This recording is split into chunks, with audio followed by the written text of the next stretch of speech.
In the sterile hallways of St. Mary's Hospital, Lily Matthews lay motionless in her private room, surrounded by the steady beep of medical monitors and the artificial scent of sanitizer. At 87, the once vibrant millionaire philanthropist was now just another patient waiting for time to run its course.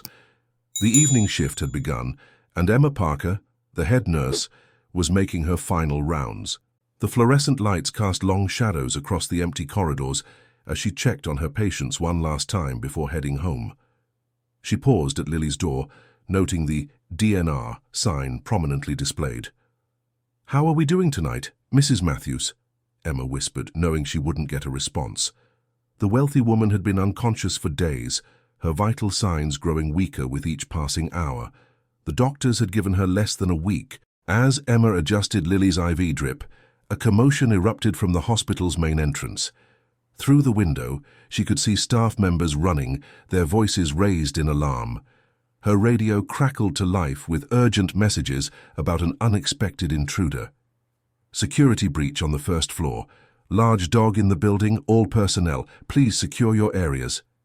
Emma's heart raced as she heard heavy paws clicking against the linoleum floor, getting closer to her location.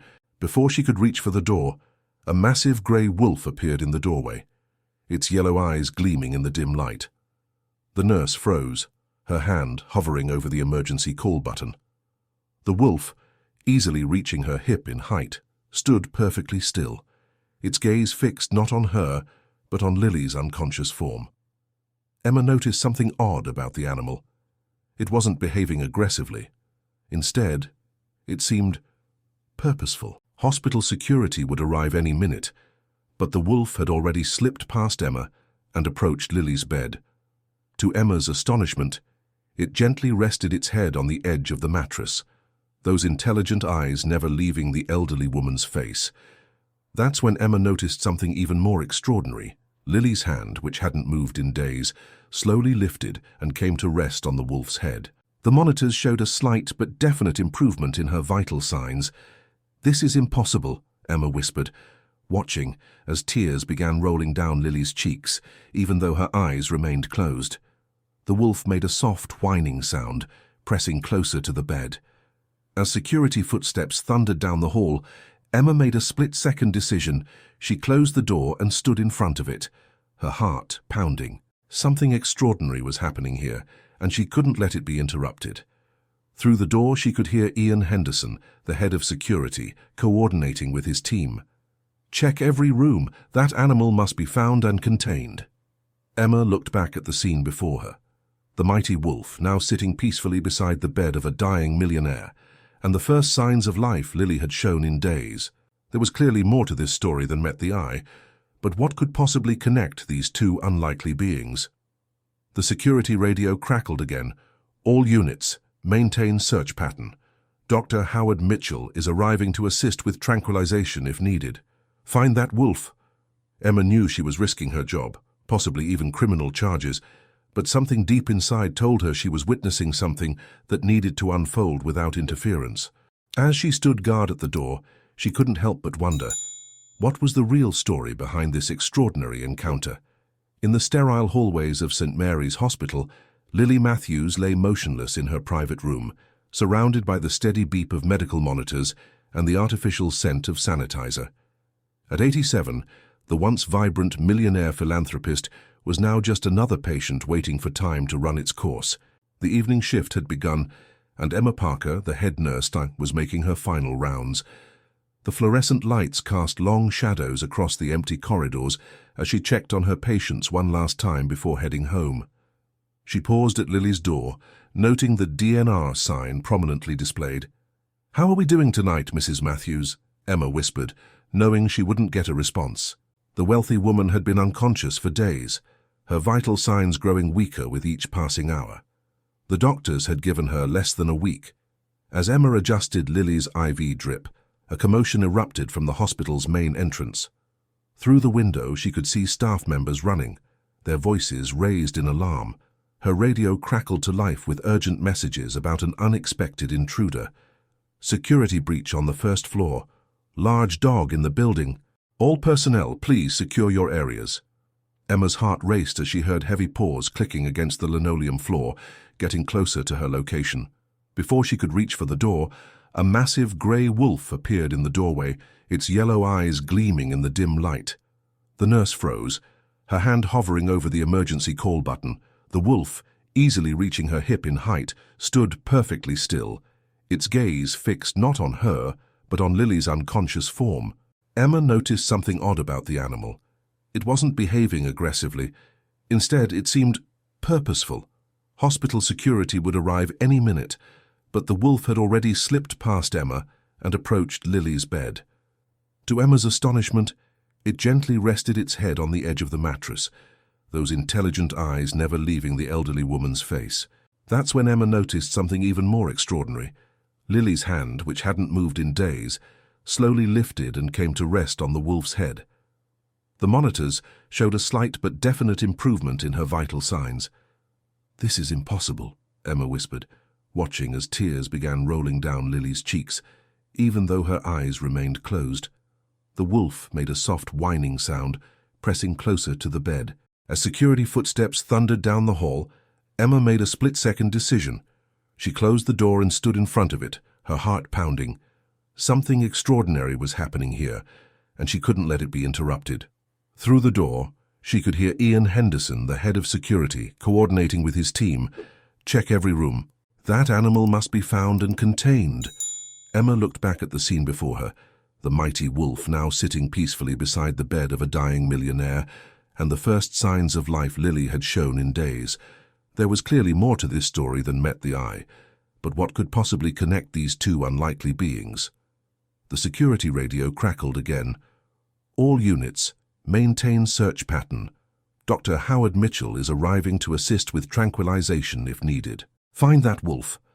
Emma knew she was risking her job, possibly even criminal charges, but something deep inside told her she was witnessing something that needed to unfold without interference. As she stood guard at the door, she couldn't help but wonder, what was the real story behind this extraordinary encounter? Howard Mitchell arrived at St. Mary's Hospital with his tranquilizer kit, his mind racing with possibilities. As the city's leading veterinarian and wildlife expert, he'd handled countless animal incidents, but a wolf in a hospital. This was unprecedented. "Dr. Mitchell," Ian Henderson greeted him. "The wolf was last seen on the 3rd floor. We've evacuated all mobile patients and sealed off the area." Howard nodded, checking his equipment. "Any injuries?" Surprisingly, no. It's not behaving aggressively at all. That's what's strange about this whole thing. As they climbed the stairs, Howard's thoughts drifted to a conversation he'd had just last week with Marcus Lawrence, the head ranger at North Ridge Wildlife Sanctuary. They'd discussed a particular wolf that had been displaying unusual behavior, approaching populated areas but never threatening anyone. Could it be the same one? Howard muttered to himself. Emma Parker stood firmly at Lily's door, her heart hammering against her ribs. Through the small window, she could see the wolf hadn't moved, still maintaining its gentle vigil beside the elderly woman. Lily's vital signs continued to show subtle improvements, nothing dramatic, but undeniable changes that defied medical explanation. The sound of approaching footsteps made Emma's palms sweat. She straightened her uniform and prepared to face whatever consequences came her way. "Nurse Parker," Howard's familiar voice called out. She'd worked with him before when the hospital needed consulting on animal-related injuries. "Are you all right?" Emma made a quick decision. If anyone would understand, it would be Howard. "Dr. Mitchell, before you do anything, you need to see this. But please, come in quietly and alone." Howard exchanged glances with Ian, then nodded. "Give us a moment," he told the security team. Emma opened the door just enough to let him slip inside. The scene before them was extraordinary. The wolf's head still rested near Lily's hand, and the monitors showed stable vital signs, better than they'd been in days. Howard's eyes widened as he recognized the distinctive grey markings on the wolf's coat. "I can't believe it," he whispered. "Emma, this is the wolf I've been tracking for months. It's been spotted near the sanctuary multiple times, but no one could figure out its pattern." He paused, studying Lily's face. "Who is she?" Emma explained about Lily Matthews, the reclusive millionaire who'd donated millions to various causes over the years. She's been here for 2 weeks, declining rapidly. The doctors gave her days at most. But look at her now. Howard pulled out his phone and quickly searched something. His expression changed as he read, "Emma, you need to see this." He showed her a 10-year-old news article about Lily Matthews' largest donation, $5 million to establish the Northridge Wildlife Sanctuary. But that's not all, Howard continued, scrolling to another article. The sanctuary was built on land where her childhood home once stood. And look at this photo. The image showed a much younger Lily standing in front of a rustic cabin, and beside her sat a wolf pup. The caption read, "Local girl raises orphaned wolf cub, 1947. "Could it be?" Emma began, but Howard shook his head. "No, this can't be the same wolf. They don't live that long. But genetics are strong in wolves, and they've been known to keep to the same territories for generations." He studied the wolf thoughtfully. "So this could be a descendant of that pup, drawn here by some instinct we don't fully understand." Outside, Ian's voice carried through the door. "Dr. Mitchell, is everything all right in there?" Howard made his own split-second decision. "Emma, this is bigger than just tonight. Lily Matthews isn't just any patient. She's the reason that sanctuary exists, the reason wolves still have a protected habitat in this region, and now, at the end of her life, one of them has found its way to her." He moved to the door and opened it slightly. "Ian, we need to handle this very carefully. The wolf is calm and non-threatening. I'm going to need some time here." Over the next few hours, Howard and Emma took turns watching over the unusual pair. They documented the steady improvement in Lily's vital signs and observed the wolf's gentle, almost protective behavior. Hospital staff were kept at a distance, with only essential personnel allowed in. Around midnight, something changed. The wolf lifted its head suddenly, ears perked forward. Lily's eyes fluttered open for the first time in days, and she turned her head slightly toward the animal. A faint smile crossed her lips. "Grey Shadow," she whispered, using the name she'd given that long-ago wolf pup. Then her eyes closed again, but the smile remained. The wolf stood, shook itself and moved toward the door. Howard and Emma watched in amazement as it calmly walked out through the now quiet hospital corridors and disappeared into the night. The next morning, the incident became the talk of the hospital. Security footage confirmed the wolf's peaceful entry and exit, but no one could explain how it had known exactly where to find Lily's room. Even more inexplicable was Lily's continued improvement, slow but steady, defying all medical predictions. As Emma finished her morning rounds, she found Howard waiting by the nurse's station, his expression thoughtful. "I've been up all night, thinking about what we witnessed," he said. "There's something I need to show you. It's about Lily's connection to the sanctuary, and why last night might not have been as random as it seems." Howard led Emma to his truck in the hospital parking lot. Inside, he pulled out a worn leather folder filled with old photographs and newspaper clippings. "I've been researching the sanctuary's history for a documentary project," he explained. "Lily Matthews wasn't just a wealthy donor, she was its heart and soul." The first photograph showed a teenage Lily standing in front of a modest cabin, her arms full of firewood. "This was taken in 1945, Howard explained. "Her father was the forest ranger for this area before it became a sanctuary. They lived in that cabin year-round." Emma studied the image of the young girl, trying to reconcile it with the elderly woman in the hospital bed. The same determination shone in both their eyes, separated by decades but unchanged in spirit. "The story of the wolf pup isn't just a cute anecdote," Howard continued, pulling out more photographs. "It changed the entire region's approach to wildlife conservation." The images told a compelling story. In one, young Lily bottle-fed a tiny grey wolf pup. Another showed her father teaching her to track wildlife. Newspaper clippings detailed how, at just 16, Lily had testified before the local council to prevent logging in the area, arguing for wildlife preservation. "But here's where it gets interesting," Howard said, showing Emma a more recent article. "When Lily inherited her late husband's fortune in 1985, she didn't just donate money to create the sanctuary, she established a comprehensive research program focused on wolf behavior and territory preservation." Emma remembered something. Last night, she called the wolf Grey Shadow, the same name as her wolf pup, from all those years ago. Howard nodded. The original grey shadow became something of a legend. After Lily released him back into the wild, he stayed in the area, often visible near the cabin but never threatening. So other wolves followed his lead, forming a unique pack that wasn't afraid of humans, but maintained a respectful distance. He spread out a map marked with recent wolf sightings. The wolf we saw last night has been exhibiting eerily similar behavior. It's been spotted near populated areas but never aggressive, often watching from a distance. The markings are remarkably similar to those documented in Lily's original photographs. But how did it find her in the hospital? Emma asked.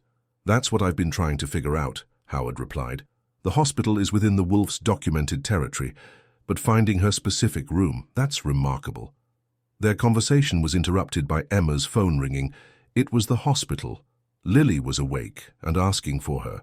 They rushed back to find Lily sitting up in bed, her eyes clear and alert. The doctors were amazed by her recovery, running tests and checking vitals. When the room finally cleared, Lily beckoned Emma closer. "The wolf," she said, her voice weak but steady.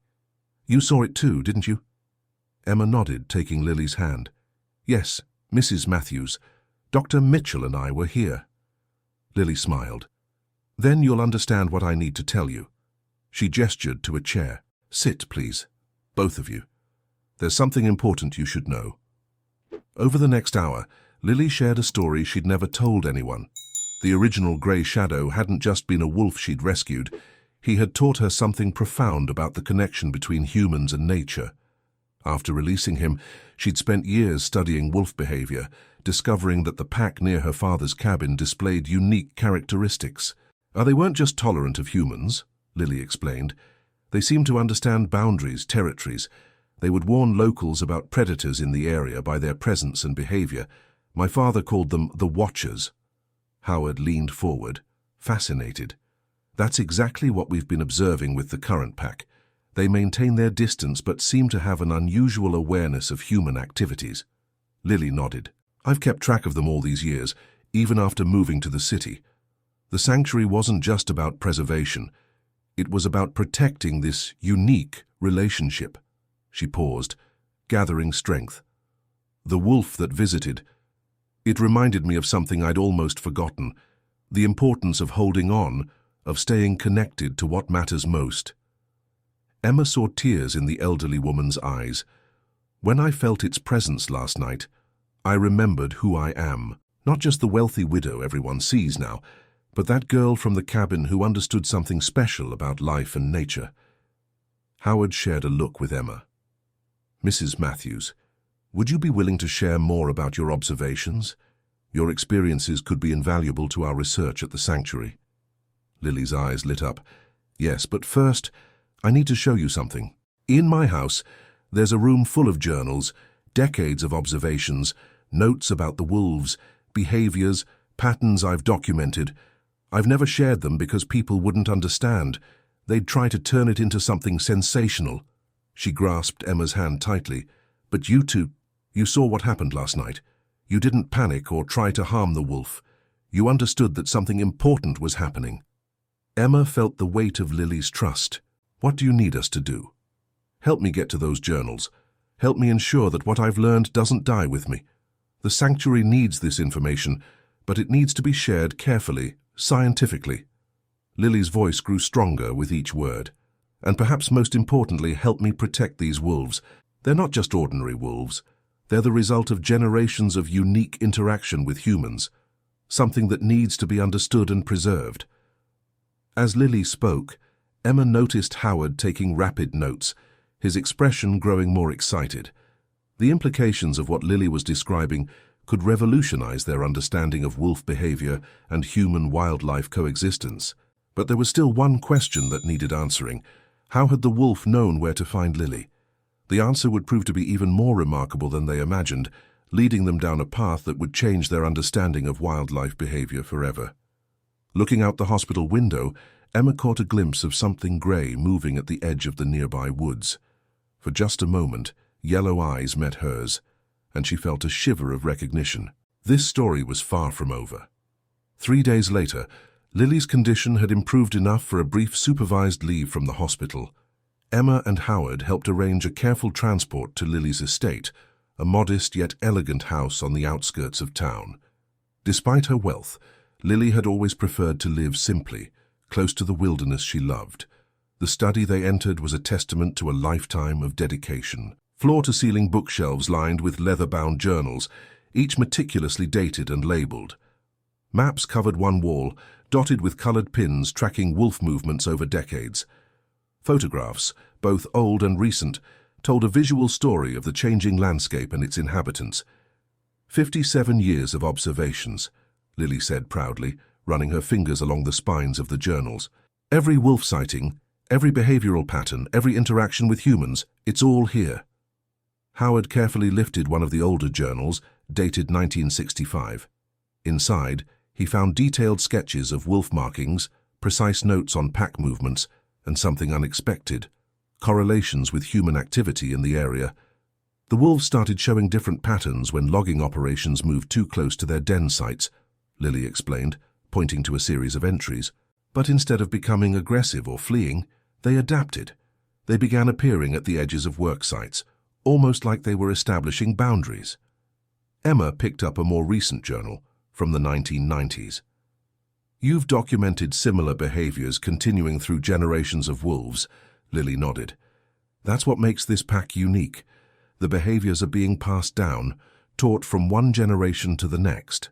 They've learned to coexist with humans in a way that's unprecedented. Howard was rapidly scanning through the pages, his excitement growing. Mrs. Matthews, these observations, they're incredible. You've documented proof of learned behavior being passed through multiple generations. This could revolutionize our understanding of wolf social structures. But that's not all, Lily said, moving to her desk. She opened a drawer and pulled out a small, worn notebook. This is my personal journal from the time I spent with the original Grey Shadow. What I observed then laid the foundation for everything that followed. As she began to read, Emma and Howard listened intently. The journal detailed how young Lily had found the wolf pup, its mother killed by hunters. But instead of simply raising and releasing it, she'd observed something remarkable. The pup had maintained its wild instincts while developing an understanding of human boundaries. When I released Grey Shadow, Lily continued, he didn't just return to the wild. He became a bridge between two worlds. Other wolves that joined his pack learned from him. They developed a unique culture, if you will, one that recognized humans as part of their environment rather than just threats or prey. Howard was making rapid notes on his tablet. But this explains so much about what we've been seeing at the sanctuary. The wolves there display behaviors that we couldn't quite understand. They maintain clear territories, but don't respond aggressively to human presence like most wild wolves would. Emma, who had been studying the maps, noticed something. These patterns, they're not random. The wolves appear more frequently in areas just before human development begins. It's almost like they're trying to communicate, Lily finished. That's what I've believed for years, but I needed proof, scientific, documented proof that this wasn't just an old woman's fancy. She pulled out another journal, this one from just last year. The wolf that visited me in the hospital, I had seen it before. Look at these photographs. The images showed a wolf with distinctive grey markings, remarkably similar to the original Grey Shadow, standing at the edge of various construction sites. In each case, development plans had been altered after discoveries of sensitive wildlife areas. They're protecting their territory, Howard breathed. But instead of conflict, they're finding ways to make their presence known, to establish boundaries without aggression. Lily smiled. Exactly. And that's why the sanctuary is so crucial. It's not just preserving land, it's protecting a unique development in wolf behavior, a model of coexistence that could change how we approach wildlife conservation everywhere. As they continued to explore the journals, Emma noticed Lily growing tired. We should get you back to the hospital, she said gently. But Lily wasn't finished. Gus, there's one more thing you need to see. She directed them to a hidden panel in the wall behind her desk. Inside was a steel safe. With trembling fingers, she entered the combination. The safe contained a single USB drive and a letter. This is everything I've digitized over the years. along with my formal research proposals and findings. I was waiting for the right time, the right people to share it with. She looked meaningfully at Howard and Emma. I think I've found them. But why now? Emma asked. Why did you wait so long to share this?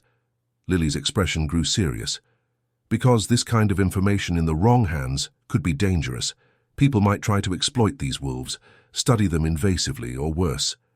They need protectors who understand the delicate balance we've achieved. She handed the drive to Howard.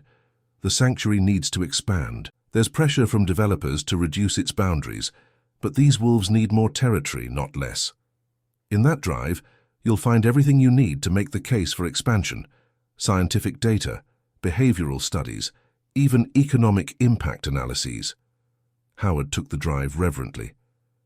Mrs. Matthews, this is extraordinary. But what about the wolf that visited you? How did it know where to find you? Lily's eyes twinkled. That's the most remarkable part of all. 2 weeks before I fell ill, I was at the sanctuary's observation point. That same wolf appeared, watching me. I felt unwell that day, had to sit down. The wolf, it just sat there, keeping its distance, but staying until my driver arrived to take me home. She paused, touching the window glass lightly. The next day I had the stroke that put me in the hospital. The wolf had sensed something was wrong, and somehow it found me again when I needed hope the most. As they prepared to leave, Emma noticed movement at the tree line behind Lily's house. The grey wolf stood there, watching. This time, no one was surprised by its presence. They've always been my guardians, Lily said softly. Now it's time for me to ensure they have guardians of their own. Back in the hospital that evening, Emma and Howard began the enormous task of reviewing Lily's research. The implications were staggering. Decades of documented evidence showing the evolution of a unique wolf population, one that had developed unprecedented strategies for coexisting with human civilization. But as they delved deeper into the data, they discovered something else in Lily's files. Evidence of threats to the sanctuary that went beyond simple development pressures. There were forces at work that would rather see the land used for other purposes. People who wouldn't understand or care about the unique nature of these wolves. They realized that Lily hadn't just given them research, she'd entrusted them with a mission. The question was, were they ready for the responsibility that came with it, and more importantly, could they protect both the wolves and Lily's legacy from those who would seek to destroy both? As night fell over the hospital, the grey wolf appeared again, this time visible from Lily's window.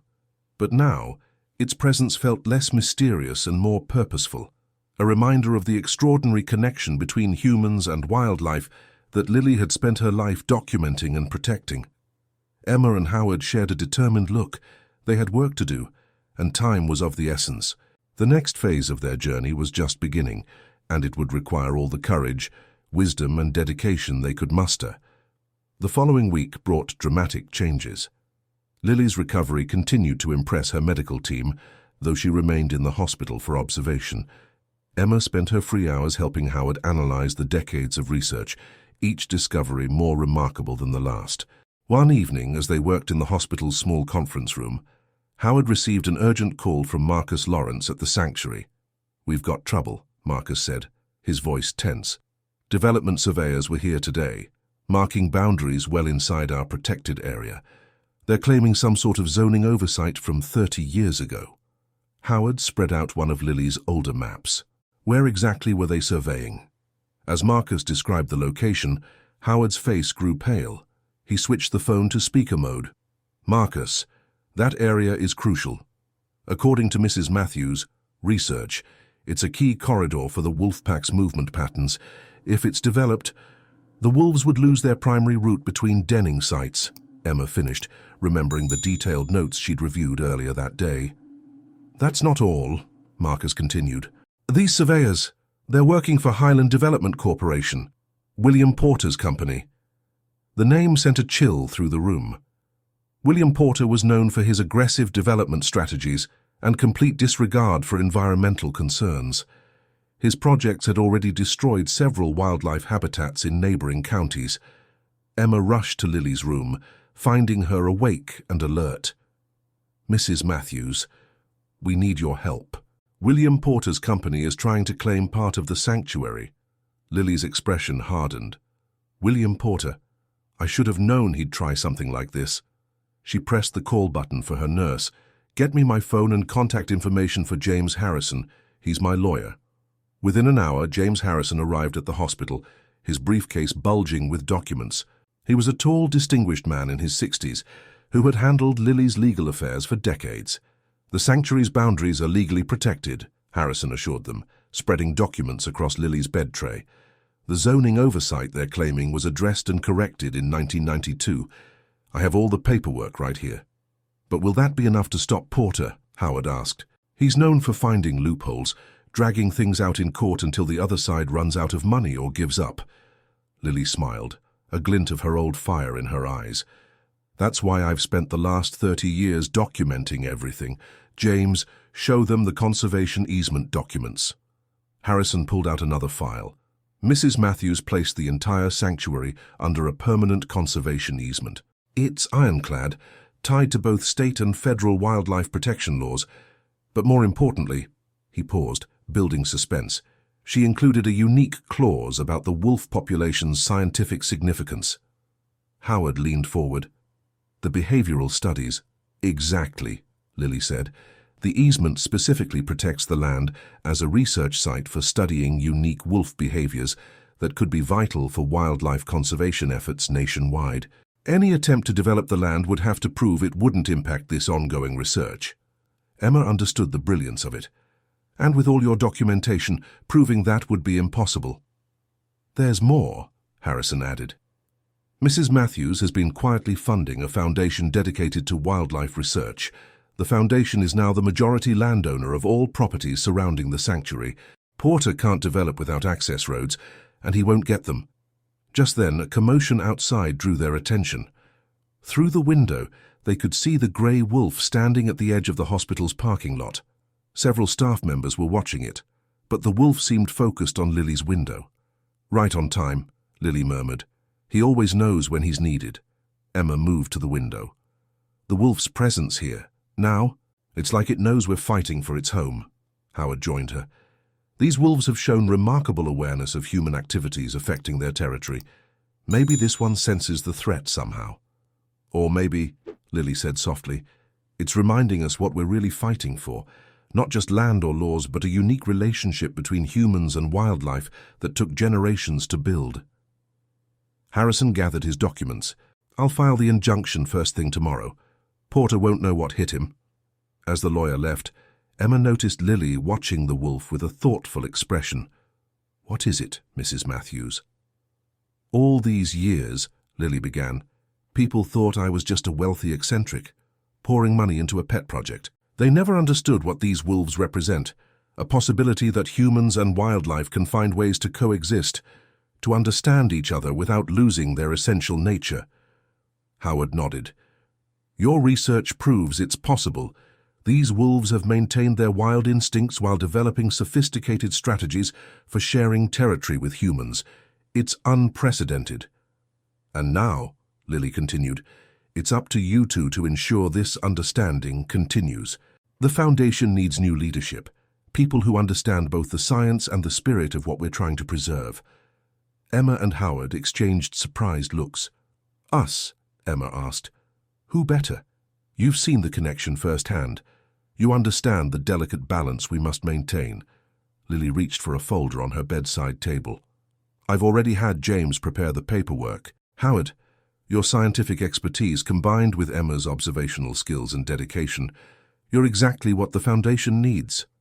As if to confirm her words, the wolf outside let out a single, clear howl before turning and trotting away toward the tree line. Other wolves answered from the distance, their voices carrying across the evening air. They're calling the pack together, Howard said, his scientific mind already analyzing the behavior.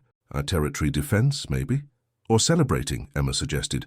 They seem to know when things are changing. Lily smiled, watching the wolf disappear into the gathering dusk. Change is coming, certainly, but thanks to all of us, it won't be the kind William Porter has in mind. As night settled over the hospital, Emma and Howard began making plans. They had a sanctuary to protect, research to continue, and a unique population of wolves to understand better. But most importantly, they had a legacy to uphold, one that proved the natural world still had much to teach those willing to listen and learn. The grey wolf's visit had started something extraordinary, not just saving Lily's life, but ensuring that her life's work would continue. The real question was what other discoveries awaited them as they delved deeper into understanding these remarkable creatures. As autumn painted the landscape in rich colors, the battle for the sanctuary's future intensified. William Porter had not taken the injunction lying down. He'd launched a public relations campaign, promising jobs and economic growth, trying to turn local opinion against the sanctuary. Emma arrived at the hospital one morning to find Lily watching the local news with a mixture of amusement and concern. Porter was on screen, standing in front of an artist's rendering of a proposed eco-friendly development. "We're not destroying habitat," Porter insisted smoothly. "We're creating a balanced community where people and nature can coexist. The wolves will adapt, just as they always have." Lily muted the television. "He's trying to use our own research against us, claiming that if the wolves are so adaptable, they won't mind a few hundred houses in their territory." "But that's not how it works," Emma said, thinking of the detailed migration patterns documented in Lily's journals. "The wolves' adaptability depends on having enough space to maintain their natural behaviors." "Exactly." Lily reached for a folder on her bedside table. "So that's why I've decided it's time to go public with something I've been working on for years." Inside the folder was a manuscript, hundreds of pages of carefully organized research, photographs, and data. "My book," Lily explained. "The complete story of these wolves, their unique behaviors, and why their territory must be protected. I've been writing it for decades, waiting for the right moment." Emma flipped through the pages, amazed at the depth of information. There were detailed accounts of wolf interactions, scientific analysis, and beautiful descriptions of the relationship between the wolves and the local ecosystem. Howard arrived as they were reviewing the manuscript, bringing more news. "Porter's people have been spreading rumors," he reported. "They're claiming the wolf that visited you was actually trained, part of some elaborate scheme to manipulate public sentiment." Lily laughed. "They're getting desperate. We have decades of documented observations proving these wolves' natural behaviors. No training involved, just generations of learned adaptation." Just then, James Harrison burst into the room, waving a document. "We've got him," he announced triumphantly. Porter's company submitted environmental impact studies that contradict their public statements. They know the development would severely disrupt the wolves' territory. They just didn't think anyone would check the fine print. As they celebrated this small victory, Emma noticed something outside the window. The grey wolf had returned, but this time it wasn't alone. 3 other wolves stood with it at the tree line, their presence causing quite a stir among hospital staff. "This is unprecedented," Howard murmured, pulling out his camera. "They never appear in groups this close to the hospital." Lily watched the wolves with knowing eyes. "They're making a statement, showing themselves to remind everyone what's at stake." The wolves' appearance quickly drew media attention. Local news crews arrived, capturing footage of the extraordinary sight.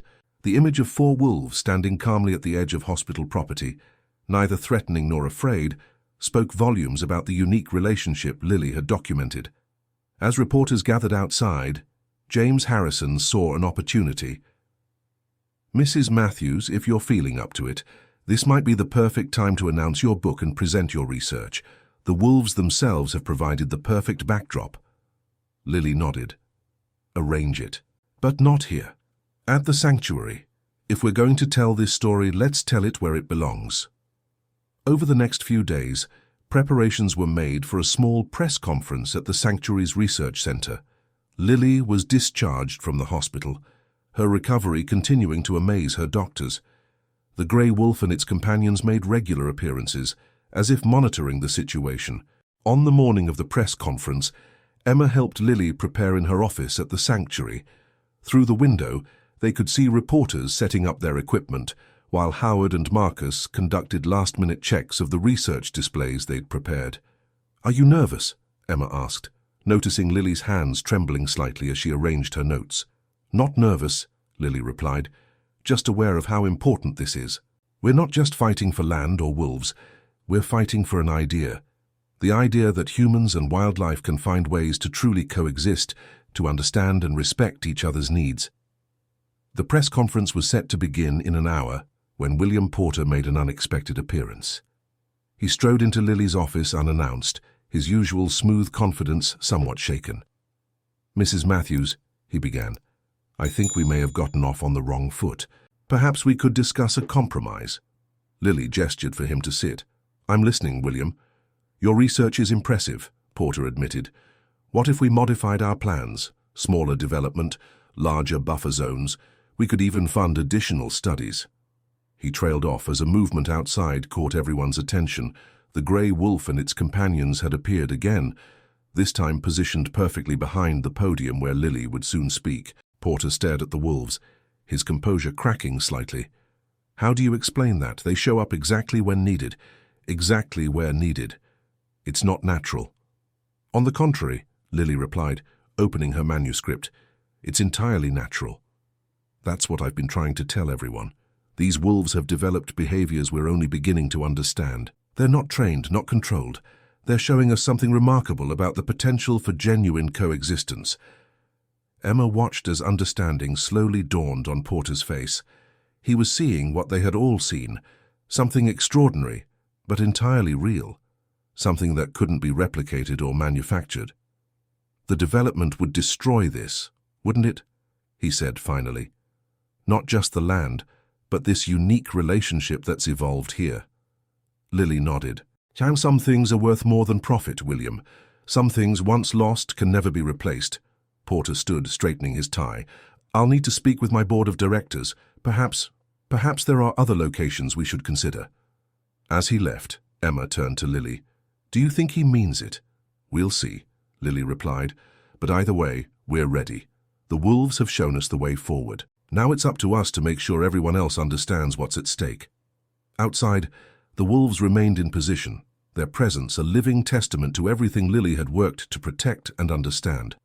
The press conference would begin soon, and with it, a new chapter in the sanctuary's story would unfold. The press conference became a turning point no one had anticipated. As Lily presented her decades of research, the wolves remained visible in the background, their presence lending undeniable weight to her words. News cameras captured every moment, broadcasting images that would soon captivate viewers across the country. "For 57 years, Lily began, her voice strong despite her recent illness, I've documented something extraordinary, not just the behavior of wolves, but the evolution of understanding between species. These wolves have shown us that coexistence isn't just possible, it's natural when we give it a chance to develop." The presentation that followed left the audience spellbound. Howard and Emma helped Lily showcase the evidence, generations of documented behavioral patterns, scientific data proving the wolves, unique territorial adaptations, and photographs spanning decades that showed the gradual development of these remarkable behaviors. William Porter, standing at the back of the crowd, watched with growing comprehension. During the question and answer session, he stepped forward, surprising everyone. "Mrs. Matthews," he said, his voice carrying across the suddenly quiet gathering, "Highland Development Corporation would like to make an announcement. We're withdrawing our development plans for this area."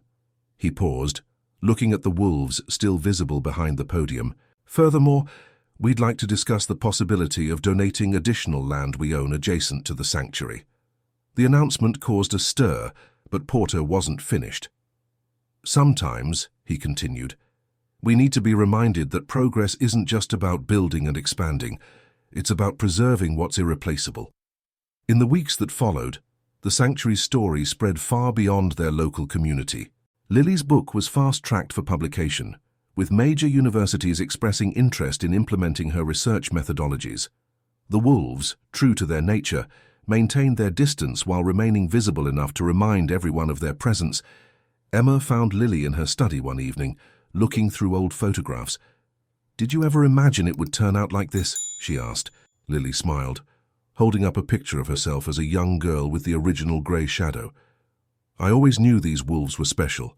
I just needed the right moment and the right people to help share their story with the world." Howard joined them, carrying new trail camera footage. "The pack's behavior continues to amaze us," he reported.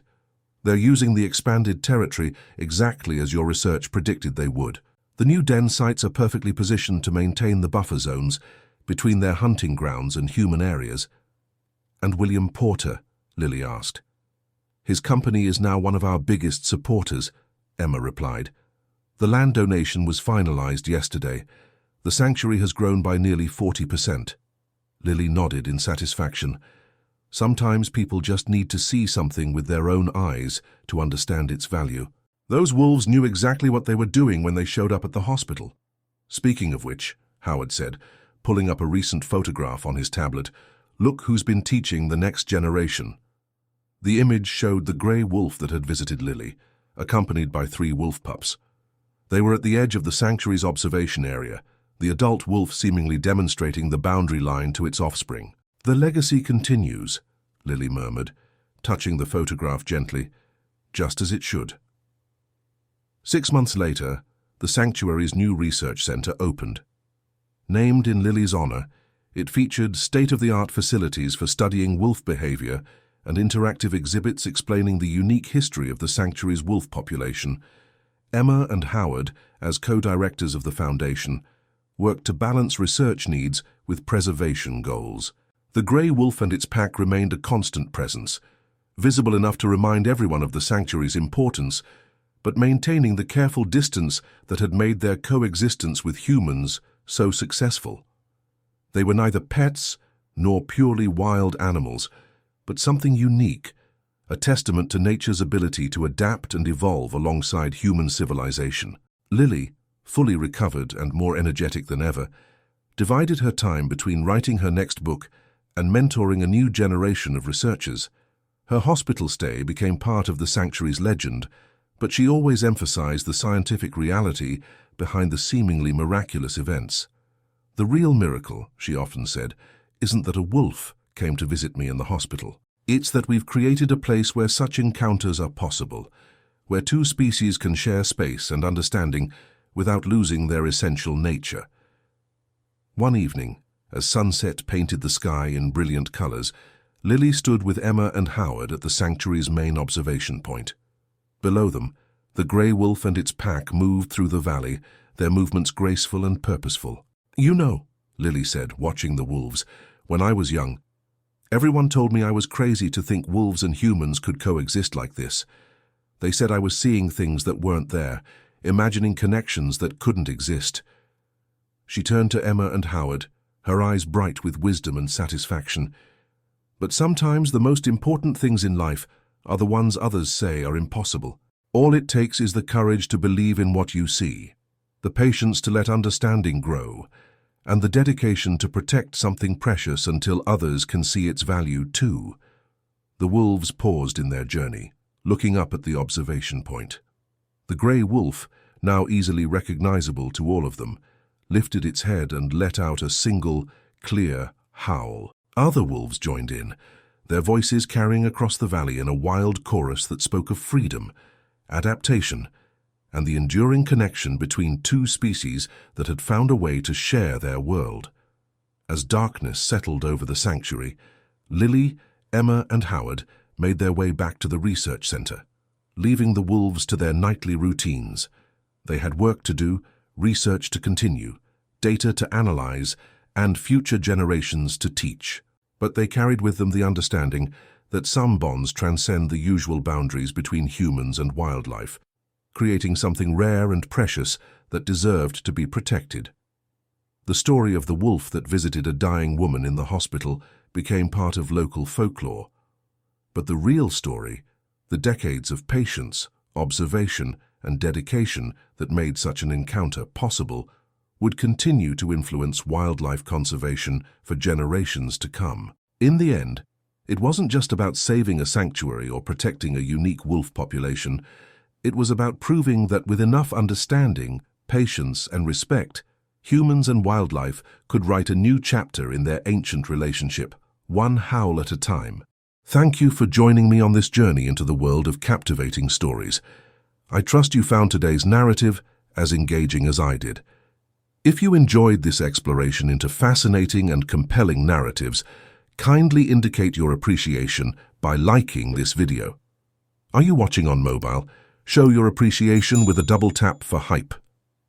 For more captivating stories and journeys into the heart of compelling storytelling, please subscribe to the channel and activate notifications so you don't miss a single upload. Your thoughts and interpretations are most welcome. Please share your perspectives on today's story in the comments below. And if you believe others would find this content engaging, please consider sharing the video with your network. Until our next journey into the world of captivating tales, I bid you farewell.